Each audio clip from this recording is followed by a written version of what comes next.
So, the fish is just a fish. Humans are disgusting and ruin everything. The Germans and Japanese won the Second World War. Crazy. So, it's another January 1st in this modern century of cynicism. What does that mean?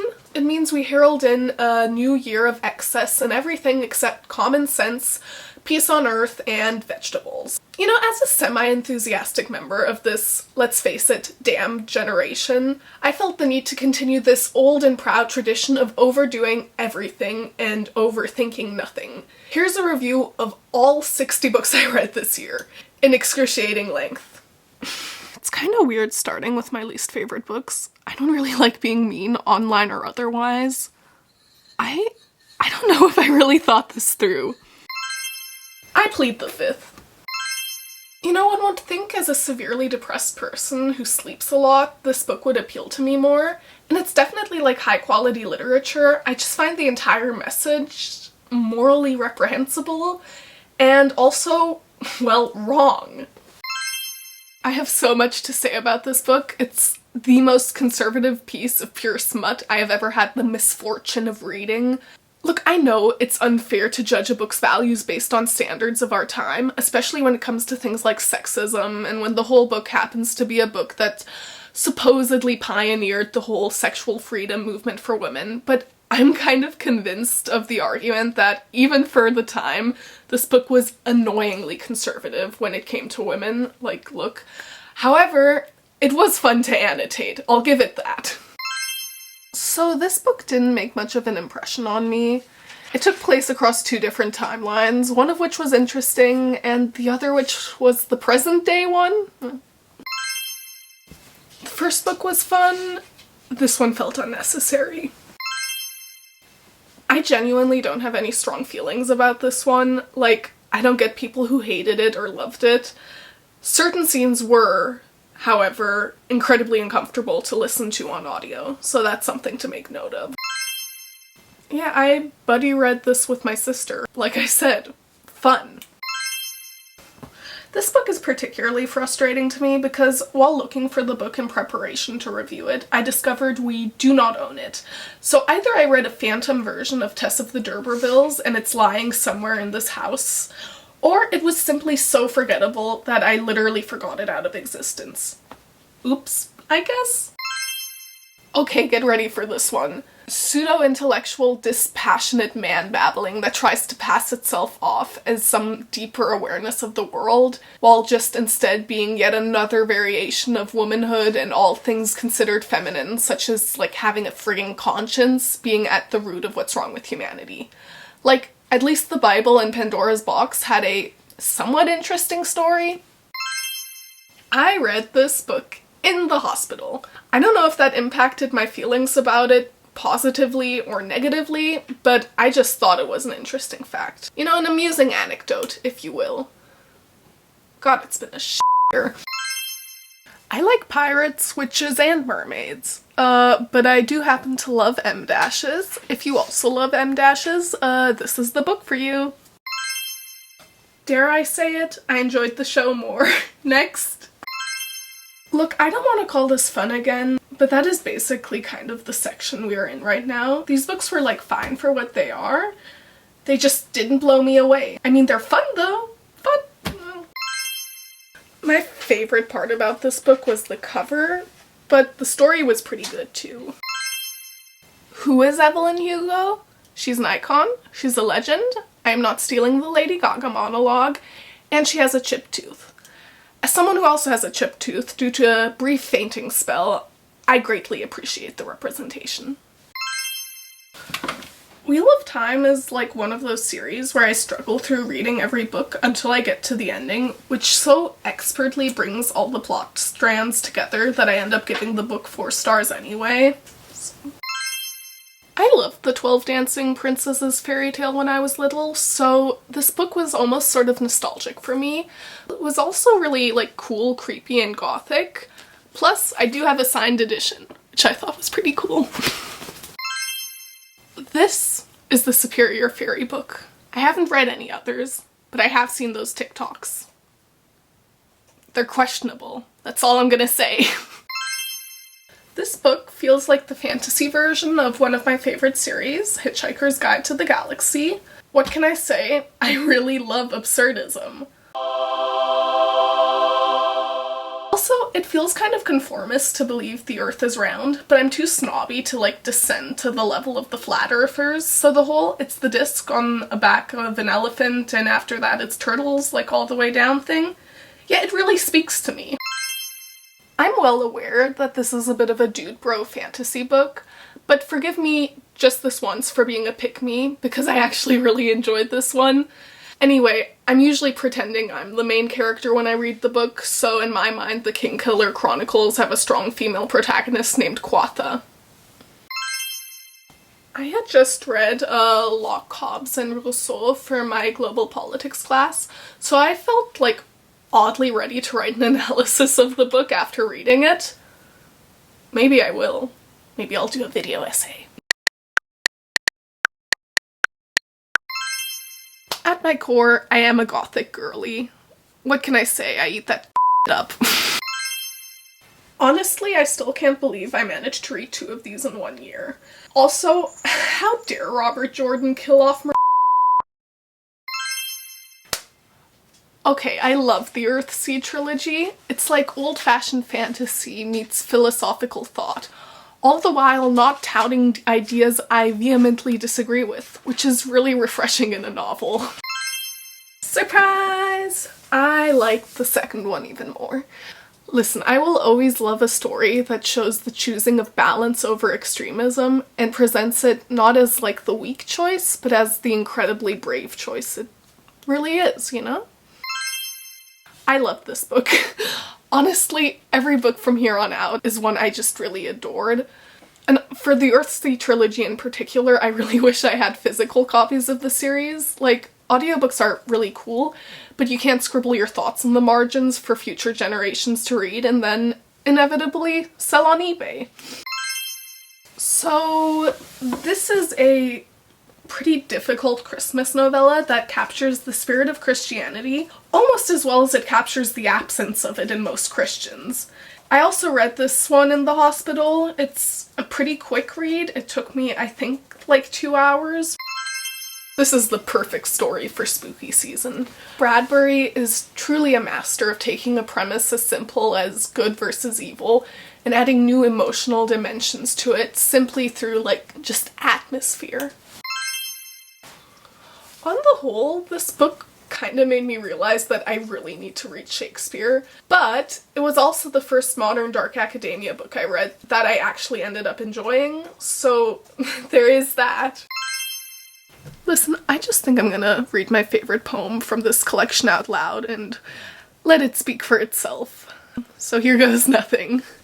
This is the first thing I have understood. Time is the echo of an axe within wood. I read this book for school and it inspired me to think about materialism in a less judgmental way, which is why I decided to bake my copy of it. In one of her other books, Parable of the Sower, Octavia Butler writes a character who has an empathy disorder. I now believe that Octavia Butler must have one too, because I know a few other authors who can write in such a realistic manner about the dark sides of human nature. It's really admirable. This book is gothic royalty and atmospherically perfect. And though it is, by all accounts, a pretty conservative book in terms of its messages, as a self-proclaimed cultural heathen, I feel it is my right to call this book progressive and one of ours, simply because of its iconic status and immaculate vibe. Fascinating exploration of whether the state of moral goodness relies on the existence of the choice to be good. Also, incredibly disturbing and linguistically brilliant, aka kind of impossible to understand. The premise? Spectacular. The atmosphere? Impeccable. The characters? Deplorable. This book pretty much had me on the edge of my seat, and I don't even really like mysteries. My 2 favorite books from this graphic novel collection are The Problem with Susan and The Day the Saucers Came. especially if you were a fan of Narnia when you were younger, or live with the crippling fear that you will be punished by a god for not believing in his existence, then the former is definitely for you.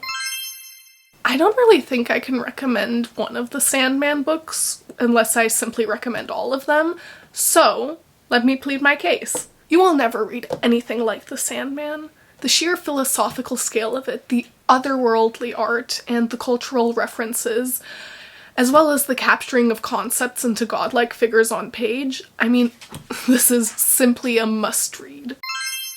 I debated a lot about where to put this title on my list, simply because I have some gripes with the way it uses the structure of actual historical events in a fantasy setting, but then twists things around to the point where a parallel which did make sense turns into one which would have the Chinese committing Hiroshima. However, this book made me pretty much physically ill with how uncomfortable it made me, with how much it made me question humanity and my faith in it, so I'm gonna put it this high just on account of personal impact. I usually don't read memoirs, but this one was sort of right up my alley for reasons? Yeah, reasons. That's what I'll call them. If you too have a history of having reasons, check this book out. It'll make you feel a lot happier that at least you're not living with reasons in the 1960s. I remember one of my history teachers once asking as a warm-up question, who do we admire more, Malcolm X or Martin Luther King Jr.? And though I agree far more with Dr. King on most issues of approach, I chose Malcolm X not for his most famous stances and statements, but rather for his incredible ability to change. While I don't agree with aspects of his early life politics and activism, I admire how he de-radicalized later in life, and I think it's a tragedy that we didn't get to see what he would have done with his new perspective. This book devastated me. Like, every time I thought it couldn't get sadder, it got sadder. Frankly, I kind of hated reading this book, but like, you should definitely read it. I loved all of this book except chapter 11, which was torturous. But on the whole, this book is like eating a slice of your favorite cake with a can of sugar dumped on top of it while drinking one of those holiday frappuccinos from Starbucks. You love it and accept it for the self-indulgent, very sugary masterpiece that it is. My father was pretty appalled when I gave Anna Karenina 4 stars, and to be quite honest, it was pretty insufferable of me to do, given that it has deservedly emerged victorious as one of the greatest pieces of literature through the test of time. I think it's a less extreme version of Lady Chatterley again, where I can acknowledge its absolute triumph as a work of art and also have my small disagreements, say with the portrayal of faith as the solution to all your worldly problems. Nevertheless, I loved this book. Yeah. Though my copy is quite literally falling apart at the hinges. Here, page is out. I read this book in German. Surprise! But let's get to the serious stuff, since this is a rather serious book. This is a story following a soldier during World War I, and you can trust that the author, who fought in the First World War himself, does anything but glorify the experience and the violence of it. There's this horrible concept of Menschentiere, or human animals, that is both explored and challenged. How the soldiers are being turned into animals, except that war is no thing of the animal kingdom, but is instead distinctly human. On a side note, the cover of my book is a painting by the famed German expressionist Ernst Ludwig Kirchner, and during the Third Reich, the Nazis destroyed and confiscated hundreds of his paintings on account of them being degenerate. Sharp turn now, because this is a bit more of a lighthearted book. It's not very often that you get a fantasy where the main character is a Jewish girl, and maybe I'm a little bit biased because of that and sort of the representation it gives, but I don't really care because it was just a great book regardless, and I think you should definitely read it. Sandman again. I hesitate to say much, as per the reasoning I gave for the penultimate graphic novel in this series previously in the video. However, I do want to say that unlike a certain hit HBO show involving dragons, This saga of a story is given an ending with gravitas and payoff worthy of its epic nature. This book is so daring and ambitious in its concepts that I can see how it might not be for everybody. It's dual POV, time-traveling, multiverse-crossing, tragic romance bonanza of a journey, and throughout all that it still finds the time to make acute observations and form intelligent opinions on the nature of war, violence, and hope. I read this for school, and I wrote a pretty damn okay essay on it, if I do say so myself. Honestly, I should tell you more about the book itself, but I mostly just feel like stating my thesis. So, Kafka demonstrates the dangers of unfettered capitalism in a society which values productivity above all by following the respectively strange and tragic transformations of the two siblings, Gregor and Grete Samsa, eventually drawing the conclusion that nonconformists in a capitalist society face the choice between assimilation and survival, as demonstrated by Grete, or ostracization and death, as demonstrated by Gregor. This is my only reread of 2023, or re-listen, I suppose, if we are being nitpicky. My mother and I listened to it on a road trip. It was just as brutal and soul-shattering a story as it was the first time I read it. I think it's essential, or it should be essential reading for every teenager / mother of one. It certainly was for me. Also, on a quick side note, I'd like to take a moment to call absolute BS on the people saying this book is inappropriate for teens because of its mature themes, as though this is not a book which does anything but glamorize the choices the characters make. Claiming so shows just such a complete, utter misunderstanding, both of the book and of how teenagers function. Yeah, so I guess in conclusion, stop banning books, you illiterate fascists. I know I've read a lot of really good books this year, because my first Hemingway only making it to number 10 is ridiculous. Like, I'm fully aware of it. This book is a short, simple, and despite all that, or rather, perhaps because of it, a classic, which deserves its title of being a classic. Out of respect for the wishes of Hemingway, I will not make a pitiful attempt to shove meaning into the story. Firstly, because the fish is just a fish, and secondly, because it simply is not necessary. It is a story which thrives upon being just that. A really, truly good story. Obviously, this book fascinated me. An alternative reality where the Germans and Japanese won the Second World War, the exploration of that itself would have already gotten this book a high place on the list. But the masterful weaving of each terrifying storyline together, the meticulous research and imagination that went into the world, the insanely meta nature of it all just hits this existential crisis sweet spot. And the ending, I don't want to touch on it as I feel the best way to go into this book is blind, but in my opinion, it turned a good book into a great book. I too personally believe that everything is justified as I am destined for greatness, so I greatly relate to Raskolnikov. Ignore the fact that I don't even like being mean about books online because it makes me feel bad. I listened to Crime and Punishment during a bad depressive phase, unlike my usual depressive phases, which are so-so. I barely got out of bed as I listened to this book via audio while frantically writing notes in the margins as I followed along. I felt that, as Raskolnikov spiraled further into madness, I did as well, until soon I too was of a mind to murder the greedy neighbor living upstairs from me. My dog, Loki.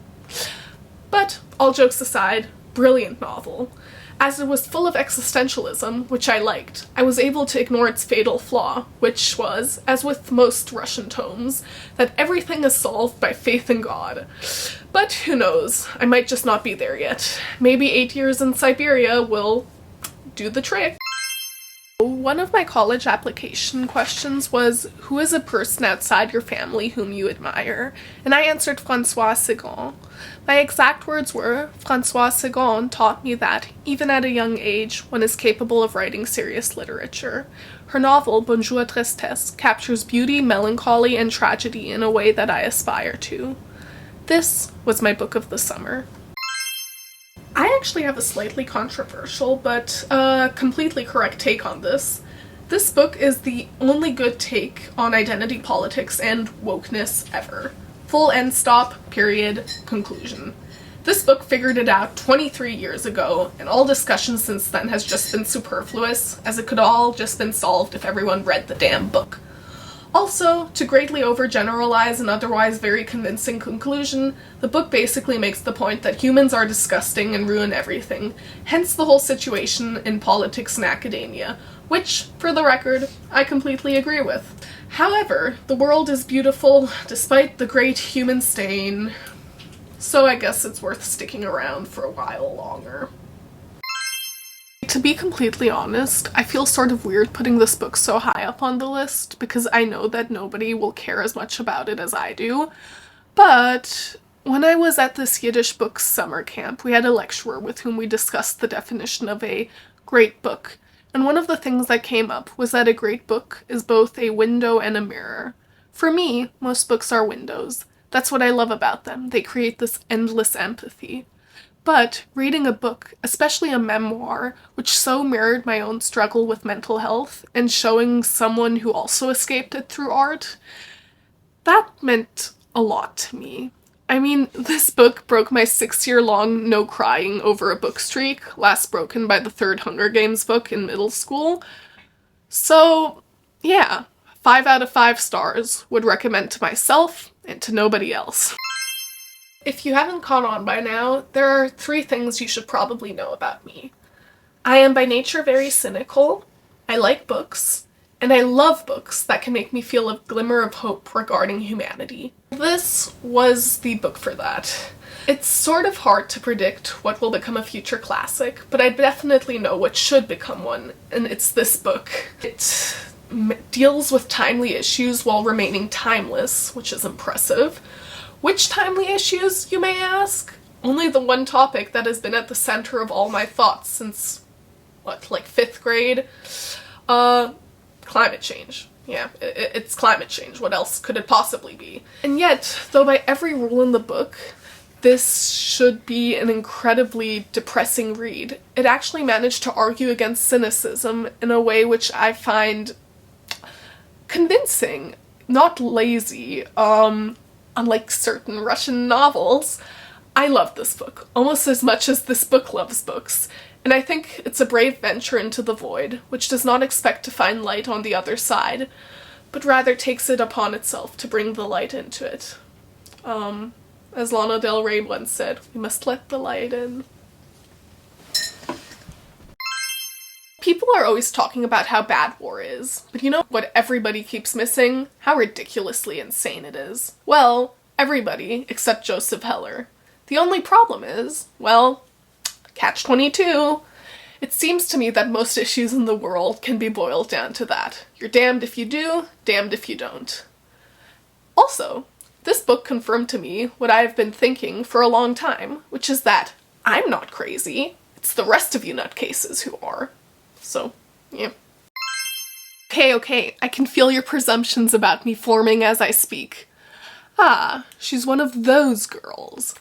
I assure you, I am not, though I can certainly see why you would think I am. I feel like there's this tendency among depressed young people, and no judgment here, I've been there, to romanticize and therefore completely misunderstand Sylvia Plath, but this book should not be seen as an aspirational portrayal of depressed life, but really rather as the absolute condemnation of it. To put this into perspective, Sylvia Plath only ever wrote 1 book, but she had actually been planning on writing at least 1 other, a companion book to The Bell Jar, through the perspective of the healthy. But she never got to do that because she died by suicide before she had the chance to. This is a tragedy, and not a romantic one.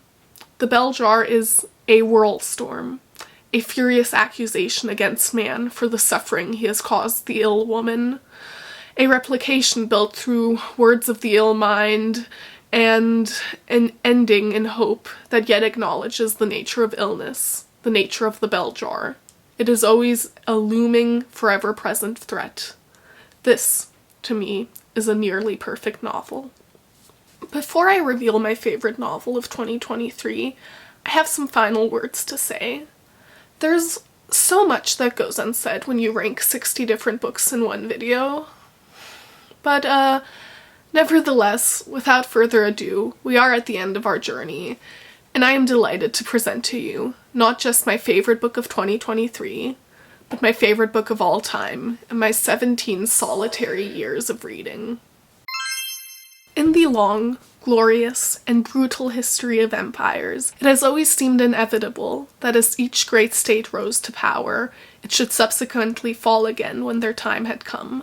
And while Marquez's masterful epic does not follow an empire, but rather a small town, it still manages to encompass the greater nature of the human beast.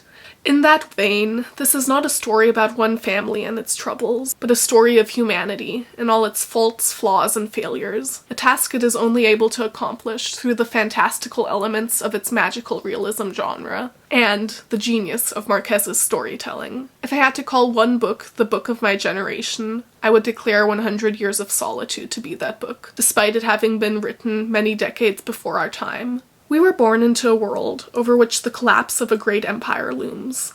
Not the United States, though its time seems to be coming as well. But no, the human empire. Rising sea levels and rising nuclear tensions. We live every day in an existential moment, and it's all we've ever known. This book knows this feeling. It records and sits with it, but most importantly, it makes its peace with it. And that, I believe, is a lesson we can all learn from.